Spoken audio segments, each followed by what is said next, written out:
Students, here is your Krishna ma'am, and today we are going to talk about your chapter 11, Rise of Small Kingdoms in South India. In 6th standard, you have studied about the Ashoka's edicts, which gave us information about the three main kingdoms of South India. These were Cheras, Cholas and Pandyas.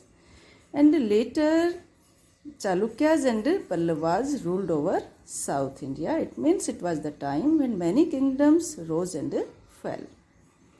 And in this chapter, we will study that the beginning of the medieval period saw the rise and expansion of these three kingdoms, Cholas, Pandyas and Cheras. It means we can say that ancient time में ये three kingdoms emerge हुए. उसके बाद जब चालुक्याज और Pallavas powerful हुए तो उन्होंने साउथ इंडिया पर रूल किया. और मेडिवल पीरियड आते आते फिर से चोलाज, पांड्याज और चेराज री इमर्ज हुए. It means we can say that it was the second phase of these three kingdoms. In this chapter, we will study about the Cholas and the Pandyas. First of all, Cholas. Chola kingdom was founded by the Vijayala by defeating the Pallavas, and his grandson Prantaka first defeated the Pandyas and captured a large part of Pandya kingdom and made his kingdom more powerful.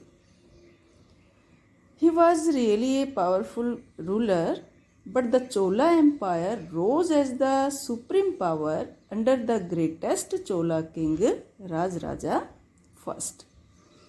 He pursued a policy of conquest for 14 years and conquered many local kingdoms and made the Chola kingdom more powerful. He also built a famous temple, Rajarajeshwara, at Tanjore. And Rajendra I was succeeded by his son Rajendra Chola, who ruled for 28 years, and he expanded his territories over Andaman and Nicobar, Sumatra, Malaya, and others, because the Cholas built a strong navy. And Rajendra Chola also defeated the Pala kings who ruled over present Bengal. And when he defeated the Pala king, he took the title of Gangai Kondai. Gangai Kondai means victor of Ganga, यानी गंगा को जीतने वाला, क्योंकि पाला जो dynasty थी वो गंगा के पार थी, इसलिए इसको गंगा का विजेता कहा गया. और अपनी इस ऐतिहासिक जीत को एक यादगार बनाने के लिए उसने अपनी जो कैपिटल है वो बनाई Gangai Kondai Cholapuram. Now the constant wars and internal conflicts led to the disintegration of Chola empire and the rise of Hindu kingdom at Vijayanagar gave the final blow to the Chola dynasty. Final जो blow है, आखिरी जो एक धक्का है, हार है, वो मिली इसे विजयनगर एम्पायर से. चोला डायनेस्टी ख़त्म हुई और ये मर्ज हो गई विजयनगर किंगडम में. Next the Pandyas. Pandya dynasty was founded by the Kadungari, and his son Maruvarman Avni Sulemani came into conflict with the Pallavas. He aligned with Cholas and defeated the Pallavas. In the 11th century, they were compelled to submit to the supremacy of the mighty Cholas. Mighty Cholas की जो powerful चोला थे उनकी supremacy Pandyas को माननी पड़ी, क्योंकि पल्लवाज को हराने के लिए इन्होंने चोलाज का साथ लिया था. But in the 13th century they asserted their independence again under the Jalavarman Sundara Pandya. इस शासक ने फिर से अपने आप को पांड्या किंगडम को स्वतंत्र किया।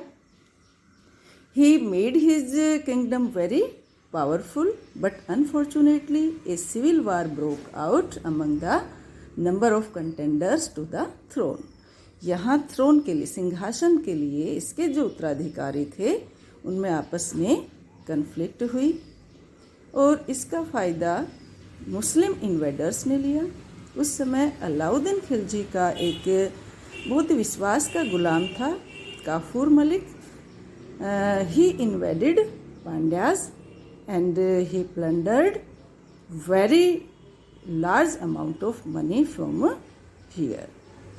और इस तरह से जो पांड्या डायनेस्टी है वो काफ़ी वीक हुई और विजयनगर एम्पायर जो अब यहाँ साउथ में बहुत ही पावरफुल बनता जा रहा था, जिसने चोलाज को भी हराया, उसी विजयनगर किंगडम ने पांड्याज को हराया और फाइनली जो साउथ इंडिया है यहाँ विजयनगर एम्पायर इस्टेब्लिश हुआ। And now we will talk about the governance in South India. First of all, administration. King was the head of the state and he was all powerful. Many ministers assisted him, but the final decision was of the king. The kingdom was divided into provinces and provinces were called Mandalam that time. Next is economy. Land revenue was the main source of income and it was fixed at 1/3 of the total production.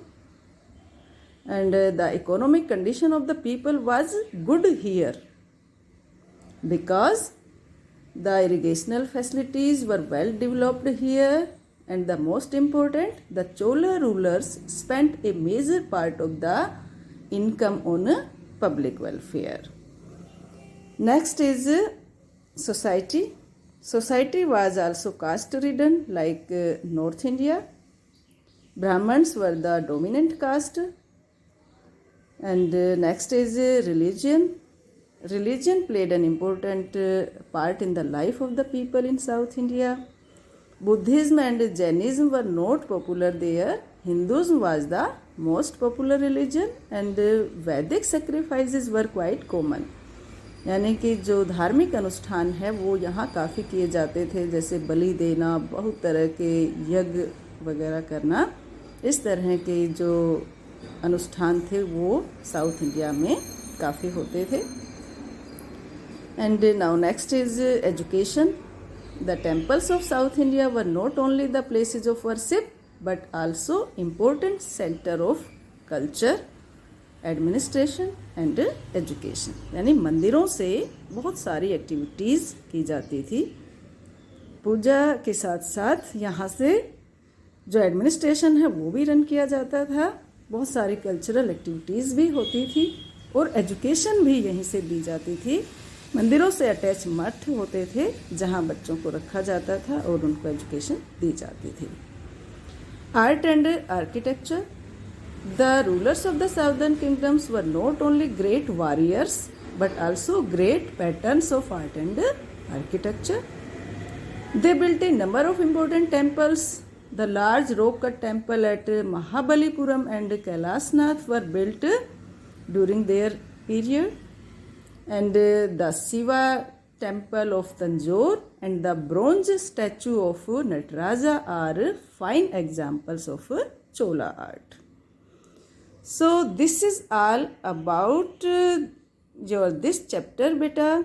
So goodbye and let we see in the next one.